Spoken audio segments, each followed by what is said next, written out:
तो भाई इंतजार की घड़ियां खत्म हुई। जो लोग भारतीय रेलवे में एक पक्की सरकारी नौकरी का सपना देख रहे हैं, उनके लिए 2026 एक बहुत बड़ी बहुत ही बड़ी खुशखबरी लेकर आ रहा है।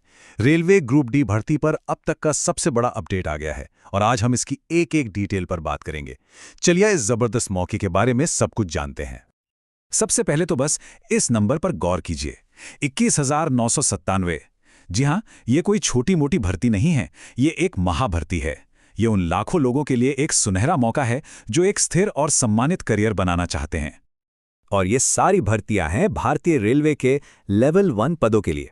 मतलब ये वो लोग हैं जो असल में रेलवे को चलाते हैं। ये इस विशाल नेटवर्क की रीढ़ की हड्डी है। सोचिए, ट्रैक मेंटेनर से लेकर पॉइंट्समैन तक यही वो लोग हैं जो देश की इस लाइफलाइन को दिन रात चालू रखते हैं। तो अब आते हैं उस ऑफिशियल जानकारी पर जिसका सबको बेसब्री से इंतजार था। ये भर्ती रेलवे के सेंट्रलाइज्ड एम्प्लॉयमेंट नोटिफिकेशन, जिसे हम CEN कहते हैं, उसके तहत निकाली गई है। इस नंबर को कहीं नोट कर लीजिए या फिर फटाक से इसका एक स्क्रीनशॉट ले लीजिए। CEN number 09/2025। जब भी ऑफिशियल वेबसाइट पर कोई अपडेट खोजना होगा ना, तो यही नंबर आपके काम आएगा। इसे संभाल के रखिएगा। अच्छा, अब बात करते हैं उन तारीखों की जिन्हें भूलना बिल्कुल मना है। अपना कैलेंडर निकालिए और इन डेट्स को अभी के अभी मार्क कर लीजिए। देखिए, ऑनलाइन एप्लीकेशन 31 जनवरी 2026 को खुलेंगी और 2 मार्च 2026 को बंद हो जाएंगी। फीस जमा करने की आखिरी तारीख है 4 मार्च 2026। और हाँ, एक सलाह मानिए, आखिरी दिन का इंतजार तो बिल्कुल मत करना, सर्वर पे लोड बहुत होता है।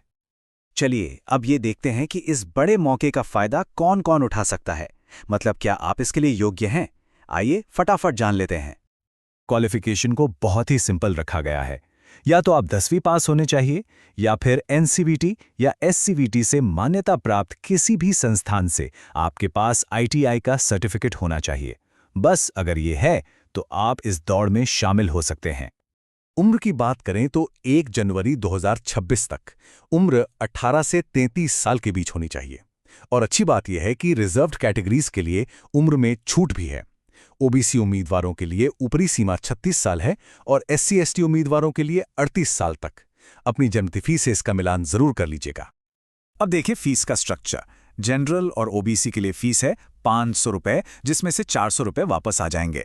और SC/ST, महिला और बाकी आरक्षित श्रेणियों के लिए ये सिर्फ 250 रुपए है, जो पूरी की पूरी वापस हो जाएगी। लेकिन एक शर्त है, ये रिफंड तभी मिलेगा जब आप कंप्यूटर बेस्ड टेस्ट में बैठेंगे। मतलब एक तरह से एग्जाम देने के लिए प्रोत्साहन है ये। तो ठीक है, फॉर्म भर दिया, फीस दे दी, लेकिन उसके बाद क्या? ज्वाइनिंग तक का सफर कैसा होगा? आइए अब सिलेक्शन प्रोसेस के हर पड़ाव को समझते हैं। ये पूरी प्रक्रिया 4 हिस्सों में बटी है। पहला कदम है कंप्यूटर बेस्ड टेस्ट यानी CBT। इसे पास करने के बाद होगी आपकी फिजिकल फिटनेस की जांच, जिसे PET कहते हैं। फिर आपके सारे डॉक्यूमेंट्स चेक होंगे और आखिर में एक मेडिकल एग्जाम होगा। CBT पास करने के बाद जो अगला पड़ाव है ना, वो बहुत जरूरी है, फिजिकल एफिशिएंसी टेस्ट या PET। इसके नंबर फाइनल मेरिट में नहीं जुड़ते, लेकिन इसे पास करना कंपलसरी है। इसके बिना आगे का रास्ता बंद है। पुरुषों और महिलाओं दोनों के लिए स्टैंडर्ड्स अलग अलग हैं। पुरुषों को 35 किलो वजन उठाकर 100 मीटर चलना है और साथ ही 1 किलोमीटर की दौड़ लगानी है। वहीं महिलाओं को 20 किलो वजन के साथ 100 मीटर चलना होगा और 1 किलोमीटर दौड़ना होगा। ये सिर्फ दौड़ या वजन उठाना नहीं है, ये स्टैमिना और हिम्मत का असली टेस्ट है। और जो बात इस टेस्ट को सबसे मुश्किल बनाती है, वो ये है कि हर टास्क के लिए सिर्फ और सिर्फ एक मौका मिलेगा, कोई दूसरा चांस नहीं। मतलब जो करना है एक ही बार में करना है, तो तैयारी में कोई भी कमी नहीं होनी चाहिए। तो इतनी सारी मेहनत के बाद मिलेगा क्या? चलिए अब आते हैं सबसे मजेदार बात पर, सैलरी और वो सारे फायदे जो इस नौकरी के साथ आते हैं। लेवल 1 पद के लिए जो बेसिक सैलरी है वो 18,000 रुपए प्रति महीने से शुरू होती है। लेकिन रुकिए, कहानी यही खत्म नहीं होती, ये तो बस शुरुआत है। असल में सिर्फ 18,000 रुपए नहीं है। जब इसमें आप महंगाई भत्ता, घर का किराया, आने जाने का भत्ता और बाकी अलाउंस जोड़ते हैं, तो महीने की कमाई आराम से 22,000 से 25,000 तक पहुंच जाती है। और इसके अलावा मेडिकल की सुविधाएं और पेंशन स्कीम जैसे फायदे तो हैं ही। तो ये थी रेलवे ग्रुप डी 2026 भर्ती की पूरी और सटीक जानकारी। एक ऐसा मौका जो करियर को एक नई और सुरक्षित दिशा दे सकता है। तो अब सवाल बस एक ही है, क्या आप भारतीय रेलवे में अपने भविष्य की ओर पहला कदम बढ़ाने के लिए तैयार हैं?